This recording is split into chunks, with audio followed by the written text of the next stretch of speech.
this is the game right here. The rock's on the way. They're letting her go. It has to move a little bit. Laidlaws, they're still not laying a broom on it. Not laying a broom on it. Looks like it's a little wide. Yeah. Little wide. That's it. And Peter Godfrey, after a very close game, goes down to defeat. So Peter's in the seas. He'll be around at the end. They're usually pretty tough curlers all week, and it was a good game. Good game.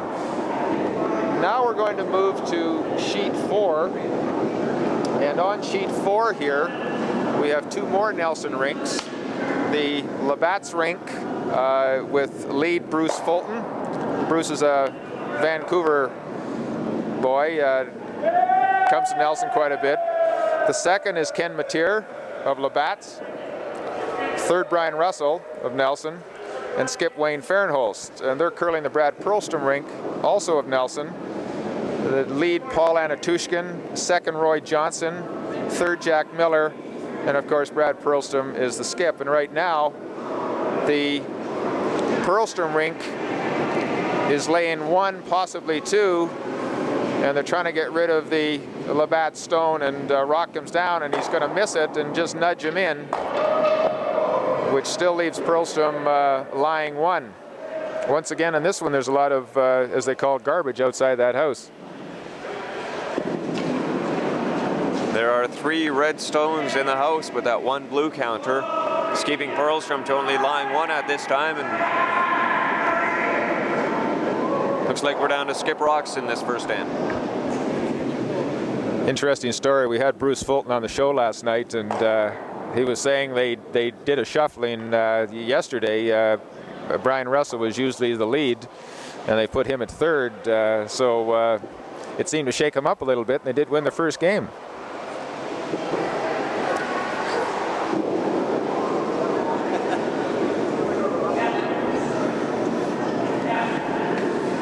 Also, just walking by here is Herb Miller, the main ice maker here. He's been doing this, I believe, for 18 years, and threatens every year to quit, but somebody gets him back all the time, and just does a superb job. Well, another rock right in front of the house. It'll be almost impossible to get in there. Once again, Purlston's looking, trying to squeeze another one out. I don't think that there's no doubt that the blue rock is second shot. Wayne Farenholtz, the day I had the pleasure of curling with these gentlemen, they hit the golf ball pretty good, hoping to carry it onto the curling ice. It's difficult to gauge how cold it actually is inside here when you're on the other side of the glass the whole time, but coming in here you realize that it's pretty chilly and you have to dress pretty warm or you're going to freeze. So I'm amazed at some of these people who wear shorts, but I imagine they've stocked up on antifreeze of a different sort and probably don't feel the frozen terrain in here.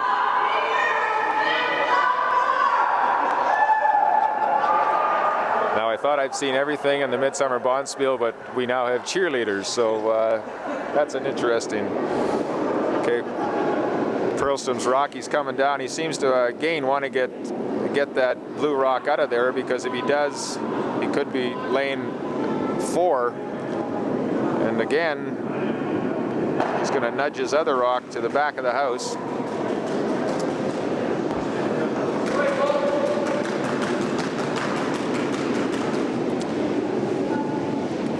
Farenholtz will play the same shot that Purlston just did. The thing is, too, that blue rock, even though they might lose one this end, is a crucial rock, because if you knock that out, Purlston lies 4 or 5. So that is a very important rock, even though it's not shot. 4 points early in the game in the first end, 4 or 5 points. That can make a real big difference as far as the rest of the game goes. It's hard to come back, and I'm sure if you're down by 4 or 5, if Purlston was ahead by that much, you'd be quite happy to give 1 point here, maybe 2 points here, and keep the hammer. So 4 points down this early would be pretty tough to come back from. Of course, Wayne's last shot in the first end here.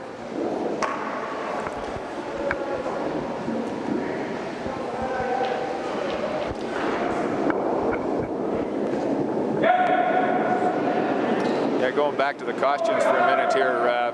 As you were saying, just standing here, I can start to feel it. And I've got 3 layers of clothes on. So do you, I know. And I see Bruce Fulton out there in shorts. Remarkable constitution, that man. Here's Wayne's last shot. They're really laying on this. He's way narrow, but I think what he wanted to do was raise one of his own. And what he's going to do is knock the guards apart up top.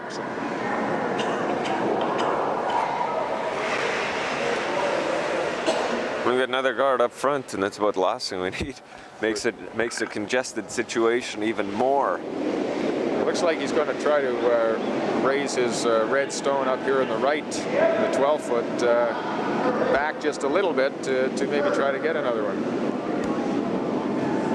Try to hit that blue stone, then bounce it off the red and into the 4-foot. Have to have really good weight on this one. Will be a very difficult shot. One thing that the curlers have been saying all day, the ice in here right now is just holding very, very well. And of course, they say too that when they know what the ice is doing, it doesn't do weird things on them. It gives them a little bit of confidence to do some of these shots, and they know that if they do it properly, they're going to get the result, which is always better.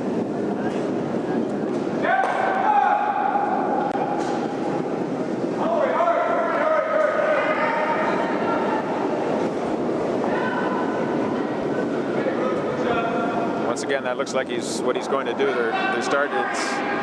You see it from here. He's a little bit narrow, but he looks like he's coming right through that port, and he might. No, not quite. Not quite.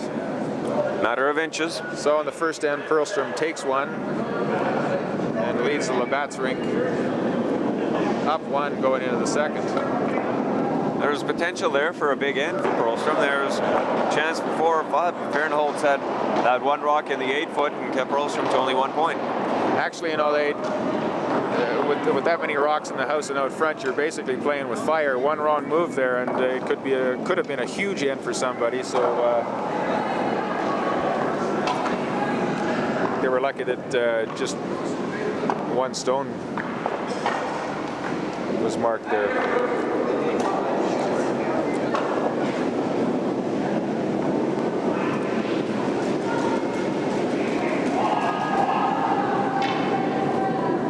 Throwing lead rocks for Brad Purlston is Paul Anatouskin.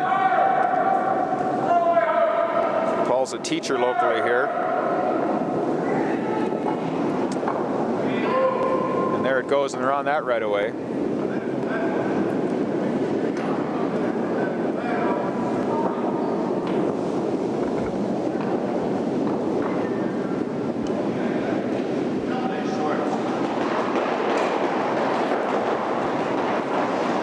Tomorrow night is the official costume party, but if you came here during the day, you would think that they jumped the gun a little bit. I've seen some of the costumes from a team of women from Alberta dressed up like gangsters, and you have teams wearing hockey sweaters, all of them, to pink sweaters and short pants. And just might want to mention to our viewers also that the judging is going to take place at 6:30 in the badminton hall, so they might want to get down and take a look at that. It's getting larger every year. And there's a lot of, I talked to some groups today, and what are you going as? There's a lot of secrets. They don't want to let it out too much, so it could be very interesting. So if you're interested in the costume day, come on down and see it at the Civic Center Badminton Hall at 6:30 tomorrow evening. And I hear some teams actually spend a good part of a year planning for this event, planning for the costume party in particular. So it's amazing that some people put more emphasis on the party than the curling itself. Also this afternoon was the women's wine and cheese party, and we heard some good things about that, and something on every day for the curlers here, that people really put a lot of work into it. Anatouskin's second rock was in the back of the house, probably just biting the 12-foot, and looks like Wayne Farenholtz wants Bruce Fulton to raise that one up on top or get rid of it, but again, he's narrow. Bryan Russell and Mctyre are just on that. He's coming. He just might have a shot there.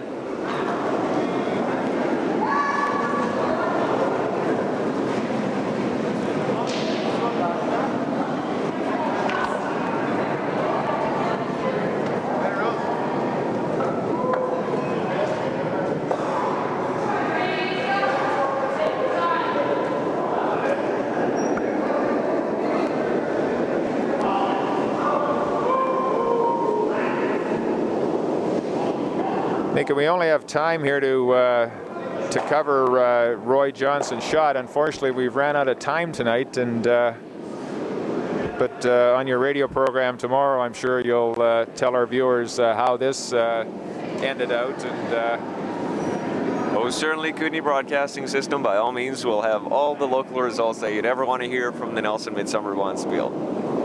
And as Roy Johnson takes a shot down there, it's right through that area. He's got a good-looking shot there.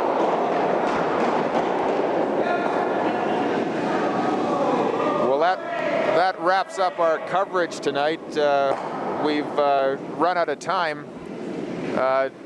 So for Mika Takamaki, my name's Art Maxwell. For Shaw Cable, good night.